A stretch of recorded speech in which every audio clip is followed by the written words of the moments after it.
So before we talk about the domain of the square root function, I just want to remind ourselves what the square root function even is. So here I've made a graph of the square root function, and along the x-axis I've plotted the numbers 1 to 16, on the y-axis I've got the numbers 1 through 4, and then in this green curve here I've plotted the square root function. What is the square root? Right? Well, here's an example. Here I've got the square root of 4, and I'm saying the square root of 4 is 2. What that means is that if I take the number 2 and I square it, I get back 4. And or if I move over to, say, the square root of 9, I get 3, and that's because 3 squared is 9.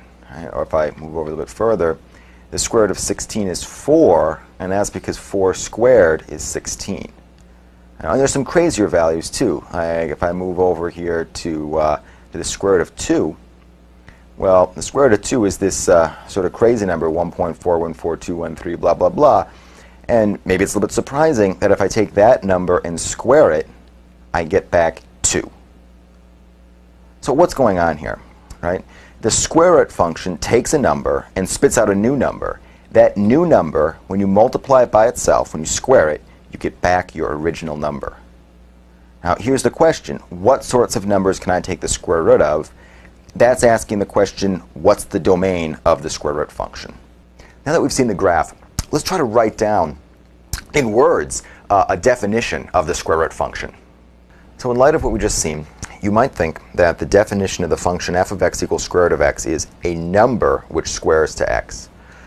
There's a problem with this though. Take a look at, say, f of 9. What would f of 9 be? Well, if you're thinking the square root of x is a number which squares to x, then you might think that f of 9 would be minus 3, right? Because minus 3 squared is 9. But then you might also think that f of 9 should be 3, right? Because 3 squared is also 9. This is bad, right? A function's supposed to be unambiguous. It's supposed to have one output for each input. If you take this as the definition of the square root function, just any number which squares to x, you've introduced some ambiguity, right? What's the square root of 9? Is it minus 3 or is it positive 3? Both of those numbers square to 9. So this is bad, right? The solution is to change the definition. Instead of having the square root function be just a number which squares to x, you're going to take it be the non-negative number which squares to x. This is better, right? In our example here, if I only am allowed to choose the non-negative number which squares to x, then f of 9 equals minus 3. Well, minus 3 is not non-negative. Minus 3 is negative. So that means that this isn't the case, right? All I'm left with is f of 9 equals 3, right? 3 is the non-negative number which squares to 9. All right, so this will be our definition for the square root function. The square root of x is the non-negative number which squares to x. There's one particular place where this plays out that's extraordinarily important. So let's take a look at that now. We've got our definition. The square root of x is the non-negative number which squares to x. Now, there's one popular misconception that comes up because of this definition. So in light of the definition of the square root, right, the square root of a number being the non-negative number which squares to the number of the radical, you might be tricked into thinking that the square root of x squared is x. That's not true, and let's see why. Let's do a specific example where, say, x is minus 4. So if I replace the x's here by minus 4, the left-hand side is the square root of minus 4 squared, right? The square root of x squared, but with x replaced by minus 4. Now, minus 4 times minus 4 is 16. This is the square root of 16. And the square root of 16, the definition of the square root is the non-negative number which squares to 16. There's two numbers that square to 16, plus 4 and minus 4. But the square root is, by convention, the non-negative one. So this is equal to 4. Duh! Look at what happened. Minus 4 square root of minus 4 squared plus 4. That's the x over here. this is not true, right? You should not be tricked into thinking that that's the case. Instead, something else is true, right? What is true is this. The square root of x squared is the absolute value of x. And that works in this specific case, right? When x is minus 4, the square root of minus 4 squared, square root of 16 is 4, and 4 really is the absolute value of minus 4. All right, so this is a mistake that comes up quite a bit. People are often tricked into thinking that the square root of x squared is just x, right? They're just trying to cancel the square roots and the squaring. That's not possible. Instead, what is true is the square root of x squared is the absolute value of x. So we've got a definition of the square root function, and we've seen that the square root of x squared is not just x, it's the absolute value of x. Now, that doesn't actually address the original question, right? The original question is, what's the domain of this square root function? What sorts of numbers can I take the square root of? For instance, can I take the square root of a negative number? Well, let's see why not. Very concretely, does it make sense, say, to talk about the square root of minus 16? Well, if it did, that'd be some number. So I'll call that number k for crazy, right? And what do I know about that number k? Well, k squared would have to be minus 16. Remember the definition of the square root function? It's a number that I square to get back the original number. So if there were a square root of minus 16, when I square it, I'd get back minus 16. I'm imagining here that k is some real number. And that means there's three possibilities. Either k is positive, k is 0, or k is negative. If k is positive, then k squared would also be positive. It's a positive number times a positive number, still positive.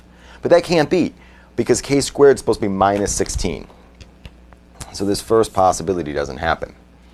Now, if k were 0, then k squared would be 0, but k squared is supposed to be minus 16, so k isn't 0. Is k negative? Well, then what's k squared? That'd be a negative number times a negative number, and that would still be positive. And that can't be because k squared is supposed to be minus 16. So this possibility also doesn't happen. Oh, all of our possibilities have been eliminated, right? There can't be a real number k, which is the square root of minus 16, because if k were positive, k squared would be positive, but k squared has to be negative. K can't be 0, because then k squared isn't negative, and k can't be negative, because then k squared is positive, but k squared is supposed to be negative. Right? Now, the upshot is that it just doesn't make any sense to talk about the square root of a negative number. In contrast, it does make sense to talk about the square root of 0, which is just 0, the 0 squared is 0. And it also makes sense to talk about the square root of positive numbers.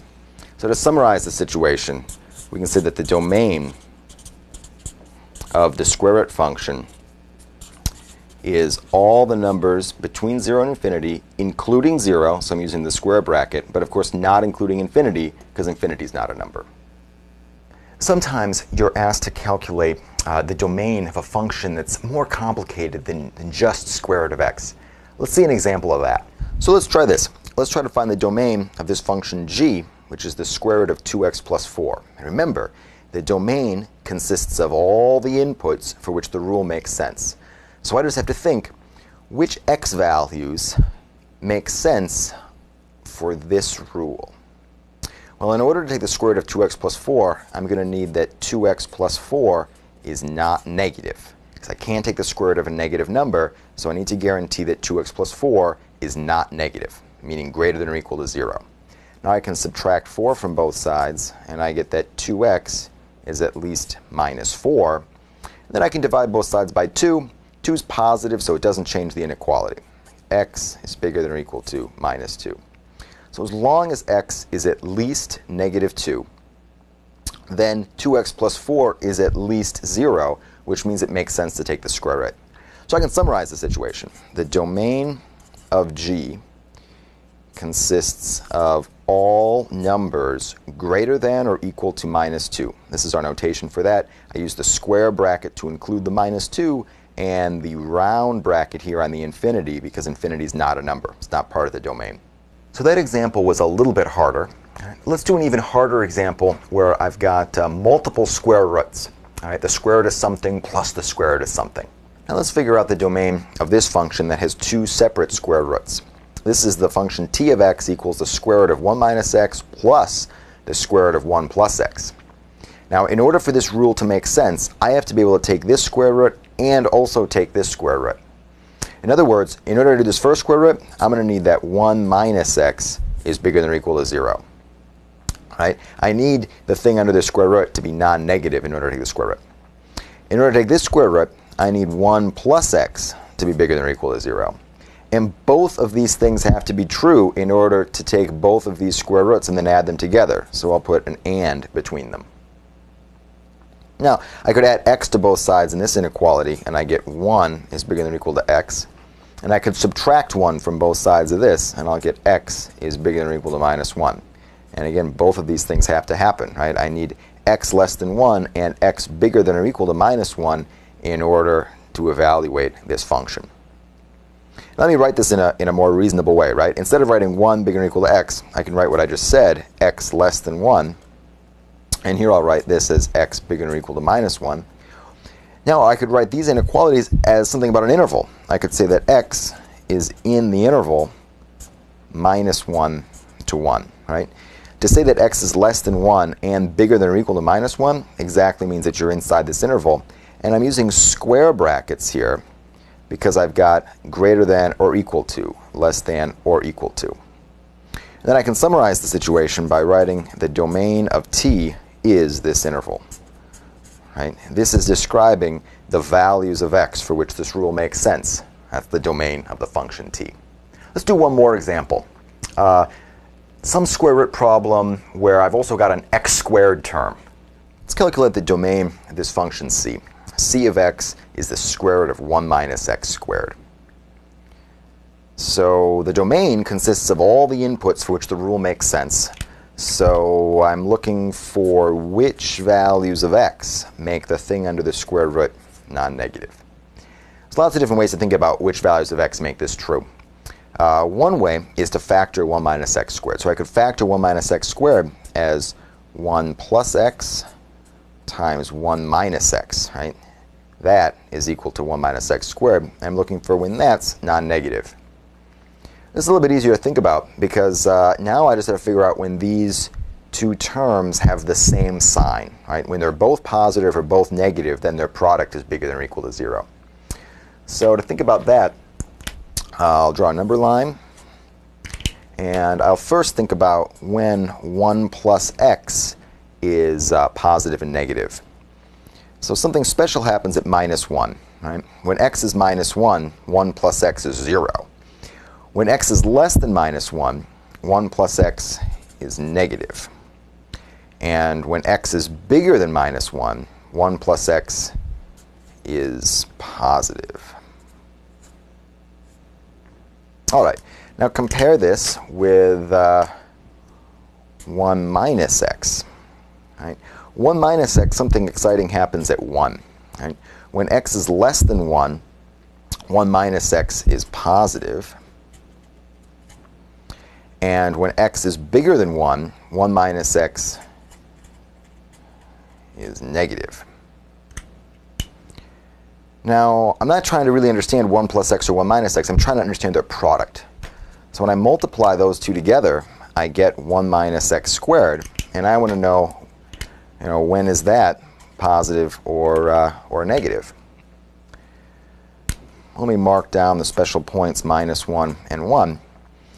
And now 1 minus x squared is the product of these, so I can think about various values of x. So when x is less than minus 1, then 1 plus x is negative and 1 minus x is positive, and a negative number times a positive number is negative. When x is between minus 1 and 1, then 1 plus x is positive and 1 minus x is also positive in that region. So their product is positive. And when x is bigger than 1, 1 plus x is positive and 1 minus x is negative, so their product is negative. Now this gets me most of the way there, right? Because what I'm trying to understand is when this product is non-negative, and I can see that it's positive in this region. I can also think about what happens when I plug in minus 1 and 1. When I plug in minus 1, I get 1 minus 1, which is 0. When I plug in 1, I get 1 minus 1, which is 0. So the function's in fact 0 in between here at minus 1 and 1. So I'm just trying to figure out which values of x make 1 minus x squared non-negative. Well, minus 1, 1, and anything in between. So one way to summarize the situation is to say that the domain of my function c consists of all real numbers between minus 1 and 1, including minus 1 and 1. So I'm using the square brackets. And as long as x is inside here, then 1 minus x squared is non-negative. That means it makes sense to take the square root.